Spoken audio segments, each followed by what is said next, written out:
if you want big things planned for them, or maybe not. Dallas Jenkins tried the conventional path and then took another road. Dallas is the creator of The Chosen, the widely popular series based on the life of Christ and his disciples. But before that, Dallas was at a crossroads when his first major Hollywood movie hit theaters.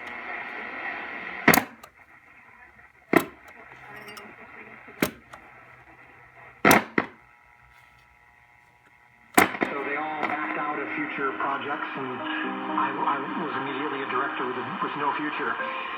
In terms of pivoting, I really didn't pivot at all at the moment. God spoke to me through my wife and through someone I barely know who reached out to me on Facebook, and I got to the place where I was like, you know what? If I never make another movie, I'm okay with that. I just want to be in God's. The whole business axiom of, kind of have a 5